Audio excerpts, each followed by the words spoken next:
Hey guys, how's it going? My name is Aaron. I'm your friendly neighborhood atheist, and welcome to what will be an exclusive, one-time kind of response interview here with my dad, otherwise known as Pop. Say hi to everyone, Pop. Hey everybody, how you doing? So, if you had a chance to listen to my most recent podcast, which actually is going to be released tonight, at the time that we're recording this, you'll know that I am shooting a music video before spring break ends, and as a result of that, I have a bunch of film equipment. Well, you can't see it, but it's all around us right now. It's here. And so I thought that it would be a good idea to just have an interview with my dad, because, as you know, my dad played a very crucial role in my testimony that I gave during my first podcast. And after he had a chance to listen to it, he gave me a phone call, and we had a great discussion talking about what was kind of going through his head while he was listening to this first podcast.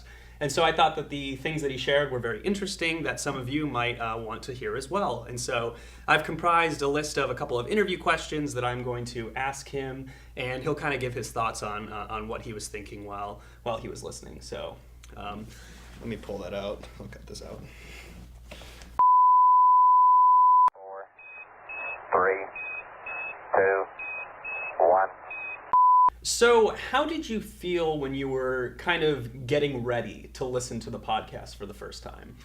So you've been planning on doing a podcast for a while. You and I had been talking about the podcast and what it was going to be like. And so I was really excited about the fact that you were launching this podcast. And obviously, I think you are doing an amazing job in terms of the things you're learning in your production classes and the different things you've undertaken. I'm really proud of you. And so I was really excited to hear the podcast from a production perspective and just kind of to see this launch of this really important project. Right.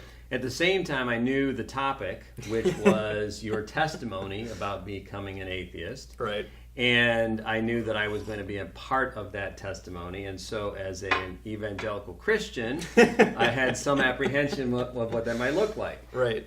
So honestly, it took me a little bit of time before I kind of went away to Starbucks. I got my headphones and kind of like hunkered down, and kind of prepared myself for listening to the podcast. So that was kind of my thinking going in. A lot of excitement and some apprehension all at the same time. So I can understand that you were a little bit apprehensive going into this, but as you actually began listening to it, what was going through your head while you were hearing my testimony, kind of put together for the first time? So lots of thoughts. I mean, the first thing I thought about the overall program was that the production was excellent. I was really impressed. I mean, I knew you had put a lot of time into it. Right, I knew it was a lot of work, but it was a really good work product. And I listen to podcasts from time to time, and I found it to be entertaining. I found it to be at moments funny and engaging. I also thought it was truly intellectually honest. I mean, I felt like you were very authentic in terms of kind of your journey, in terms of different moments in your journey, and kind of the way you kind of expressed yourself, or as you said, came out as an atheist. Right. And I thought it was very real, and it was very true to my experience of you in terms of what you were sharing with your audience. But listening to the testimony itself, I don't think there was anything that for me was a real surprise, because you've shared with me. I mean, you talked about the fact that we kind of walked through this together in some respects. But the piece of it that I didn't really know was kind of that searching period before you made the decision. Right, yeah. That you didn't believe in God. And that I remember very vividly that conversation that we had at the Monon. I remember walking down the Monon Trail, going to Bub's to get ice cream, sitting down having ice cream, and then me talking with you about the way of discipleship. Right. And so I remember that vividly. I remember you telling me that you just felt like it wouldn't be authentic, it wouldn't be true to who you were if we were to do that at that point in time, and that you didn't believe in God. And so I think that was the first time for me as well, that I remember understanding where you were in your belief system and in your faith or your unfaith journey. So everything after that I completely experienced with you. Before that, I didn't know about the depth of your searching and the depth of your wondering. Right. And in some respects, because of the experience we've had since you became an atheist, I wish we could have walked together more through the pre-atheist phase as well. Right. I can completely understand that. And so, I mean, I guess it was for me, I just wasn't sure how you would react to it. Sure. Because, I mean, obviously as my dad, I know that you're always going to love me unconditionally, Sure. but there was still a part of me that was incredibly nervous and unsure of how you would react to it. And I can understand that, because I think different parents, setting aside the Christian issue for a moment, but anytime you have a child that, for example, if you came out to me and you said, Dad, I've decided to become a Buckeye, that would be really, really hard for me. But would Really you still hard. love me? I would still love you, but it would be really hard. So there are things about just when you reject an aspect of the identity that you, yet as a father you've tried to Right. pass on, Right. that's hard. Uh-huh. And I think some parents could respond to that with anger, could withdraw, could say, fine, I'm done, go live your own life, that's fine, I don't care. But for me, what I really felt like I wanted to just walk with you and to kind of go down that journey with you. Right, and I kind of talked about that in my podcast as well, and I think that, if anything, the relationship that's come out of this should be an example for other parents out there. Because as I said, I think that your response to it was something that's not exceptionally common when it comes to these types of things. And I wouldn't blame anyone for that either, because especially when you believe in God or you have a religious identity, you hold that very close to yourself.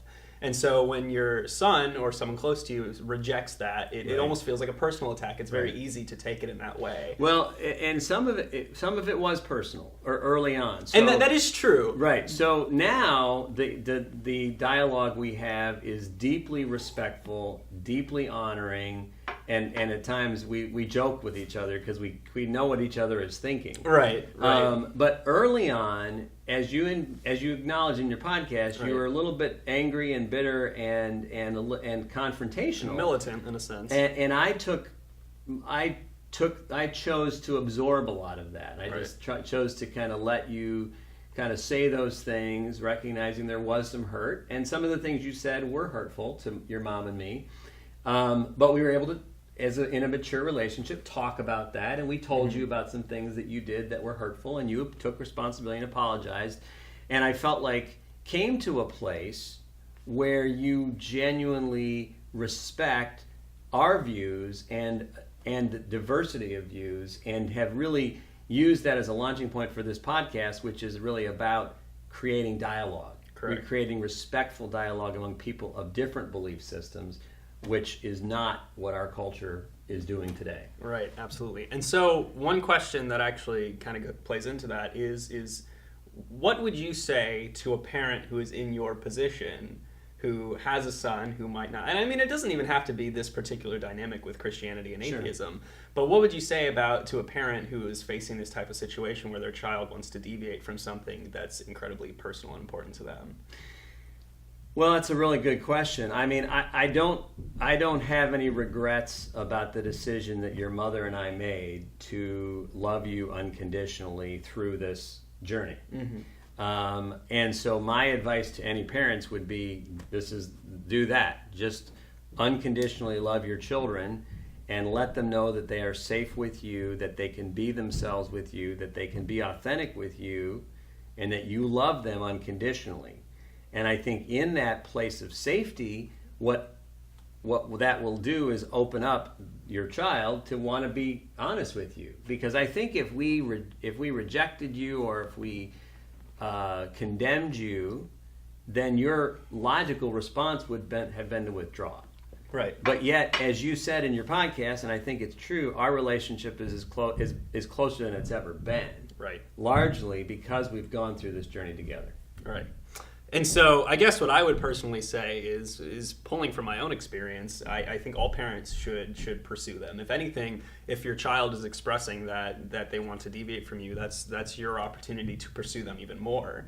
and allow them to kind of do their own thing, go off in Sure. their own direction, but you still need to show them that you love them and support them and respect them. Right. Otherwise, you're just going to build a contentious relationship that's not going to be good for anyone. Right. All right, so this is a funny one that I wanted to ask, because I did mention this in my podcast, but I want to know what your exact reaction was when I called you a Jesus freak. What did you think about that? Because most people would see that as me insulting you, but I mean, you know that I was not insulting you in any way. Right. So what was funny about it was that you anticipated in the podcast my reaction, and my reaction was exactly what you thought it would be. So Right. you used the phrase Jesus freak about me, and I laughed out loud, sitting in Starbucks by myself with my headphones. And then you said, now my dad probably heard this and is laughing about it right now, which I was, because I knew the spirit in which you meant it. And in that spirit, I considered a deep compliment. I also thought, I wonder what your listeners think that means to them. Right. Because to me, when you say that I'm a Jesus freak, what that means to me is that you know that that following Jesus is the most important thing in my life. Right. And that I've made decisions to orchestrate my entire life around the teachings of Jesus Christ. Right. And so that's my pathway, and I'm very radical about following Jesus. Right. But I'm also a pretty normal guy. I'm not some Right. freak show. I'm not weird. I'm not That's socially debatable. awkward. That's also debatable. I would disagree with that. But some people might listen to that and think, oh, he must be one of these, like right-wing political, militants or something. And that's why I made the clarification. And you did, and I'm not Right. that at all. Right, exactly. I'm not politically minded in my faith. My faith drives my personal life and my personal conviction in terms of how I live. Right. And so this is another question that I wanted to ask, because I don't know if you noticed this, you might have, but I went out of my way to try to avoid using the word religious in the podcast. Right. I don't know if you noticed, but I did not say religious one time. I said Christian, and I said people of faith and believers. Right. And because I know that that's something that's important to you, because you have often said that you wouldn't define yourself as a religious person. That's true. So you listeners might not have realized that, but I wanted to give you an opportunity to speak to that. What does that mean to you? Well, to me, when I think about religion, I think about a series of ritualistic practices that are grounded in a belief in a higher power or a belief in God, but that aren't necessarily a relationship with a living God that informs your life and how you engage with the world.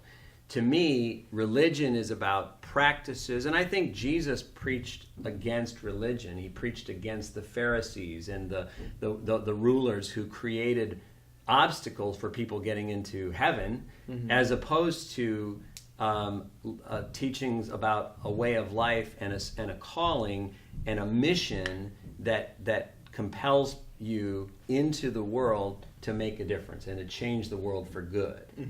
So I appreciate. I didn't specifically notice that, but as I think back on it, you're right. You did. But I am interested as you develop your podcast, because I know you want to have people of different faiths.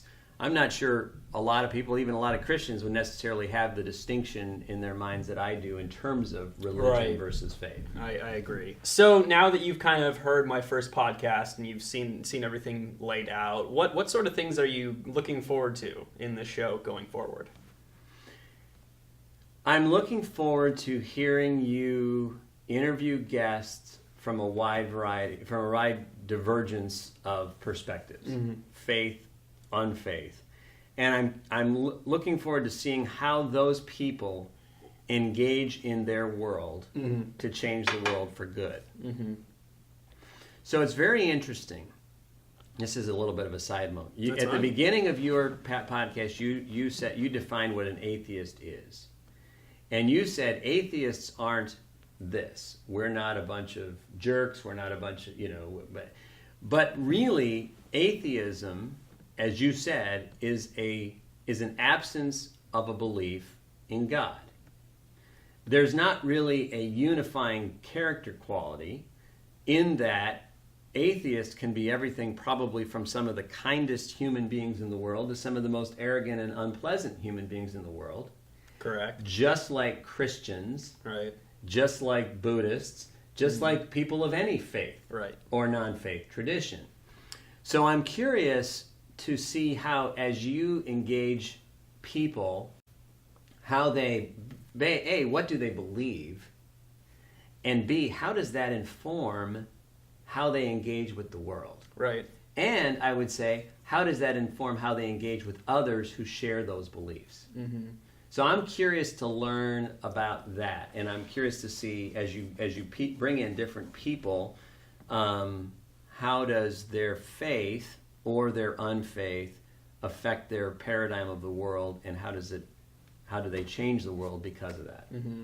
And so when I was talking about me being an atheist, I think the thing that's so difficult about that is most people who call themselves atheists are people who are incredibly militant about this. And this is true in any sort of identity. Sure. You know, it's always the most obnoxious ones that are the loudest about it. And so I guess that's why I feel so passionately about doing this. And one thing that I try to do is if people out there don't believe in God, I encourage them to call themselves atheists. Because I feel like the term is heavily stigmatized. It is. It is heavily stigmatized. And I feel like atheism is a lot more common than people tend to believe. And it shouldn't be demonized as something that it's not. And so that's why I call myself an atheist openly. That's why I'm very open about it. A lot of people kind of know me as the atheist kid because I want to get that across. And so I guess the final question that I want to ask is, how did you feel when I initially told you I was an atheist versus now? What is your perspective of it? Well, I think when you first told me you're an atheist, I was heartbroken. It was a devastatingly sad moment for me because of what I said earlier. Because following Jesus is the most important thing in my life. For your mother and me, what we have longed for is that all of our children would follow Jesus. And so when you came to a note that I say all of our children would follow Jesus, not that I say all of our children would believe in God. Right. That's a whole other conversation for us to have. But because our faith is so central to who we are, how we live, you know, your mom and I got married because of Jesus. We had our children because Jesus of actually Jesus. set them up. He actually set us up. It was a blind date. It was a blind date, but it worked out all right. It was great. Even, you know, your sister Abigail, because of Jesus, we pursued adoption of Abby. Right. And so all those things have informed us, have informed our family's culture and our belief system. And so when you came to the place to say, I don't believe that, it was devastating. It was very hard for us. So today, it's still hard for me. I mean, I still wrestle with the fact that you're not a Christian. I would love for you to be a Christian. I believe that you are going to be, I believe you are a world changer. You're going to change the world. I believe that about you. You are an incredibly gifted, talented person. You are incredibly smart. You're very diligent with what you do. And I believe I think you're going to change the world for good. I believe that. I think we need more Christians who are like that, who are actually doing good to change the world in positive ways. Right. So I would love for you to be a Christian. But I think at the same time, you know, I've come to a place where I understand this is who you are, this is what you believe. Don't believe. Or don't believe. I also think the fact that you've become so much, you're very humble about it. You've said, I don't know for certain. This is what I believe based upon what I see, based upon the evidence in front of me. But you're willing to be teachable. I think I've become more teachable. I think I've learned from you. And so I'm much more comfortable with kind of where you are and where we are in our relationship. Plus, you've changed. I've changed. So it's become a lot easier to. Well, I mean, have there was a point in time where I would have called myself an anti-theist, meaning I was opposed to the idea of God. Right. And now I am not. And in fact, I actually mentioned this in my podcast. I would prefer the idea of God. I think that it's preferable to the alternative. But yeah, once again, it just comes down to that. And so Anyways, that's why I'm really excited to see different perspectives, because as many amazing conversations I've had with my dad, that's just one of many perspectives that I could potentially explore. Sure. And so I'm interested to see how other people might influence me. In fact, this interview that I just did with Joey, who is my guest for this coming podcast, had some very interesting points to say on the topic of spirituality, and those were some things that I had never really considered. And so I guess what I'm looking forward to most in this show is to see how my own perspectives will change when I encounter new beliefs and ideas. Well, you said something, too, at the end of your podcast that I thought was really interesting. You said that you think that your generation is more fragmented or polarized than my generation. Well, that's hard for me to imagine, to be honest with you. And that's really deeply disturbing. I'm deeply, like you, I mean, the things you said about the state of our political discourse utterly resonated with me, because I am deeply disturbed by the way we engage one another in philosophical or political discussions, the lack of respect, the name calling. It's really terrible. And what I see in your podcast is a call to a higher level of dialogue. And so I'm also excited about just hearing that dialogue, and would love to see a new level of dialogue born. I will say this. Part of the reason atheists have the reputation is because some of the most vocal atheists are very anti-Christian and very antagonistic. And because of that, they get the pub, and that's what people see. Oh, absolutely. So I think we need more thoughtful leaders of all different political and faith views that can engage in respectful dialogue and can listen more than they talk, and can and I think your podcast is gonna be an important voice in that conversation. All right, great. So anyways, guys, it looks like we're coming to the end of this interview. And I did mention this during my podcast, but we are trying to work out a time for you to come and be on the show. Unfortunately, just with the way the hours of the podcasting bay where I record the show are, it's a little bit difficult to work around, but it will happen eventually. Don't you worry about that. And so I want to thank you guys for joining me for this interview. And if you have any ideas going forward for what types of things that you'd like me to talk about, what sort of things you're looking forward to in the show, or questions for my dad, feel free to leave those in the comment section below. But other than that, my name's Aaron. This is Pop. And I'll see you guys next time.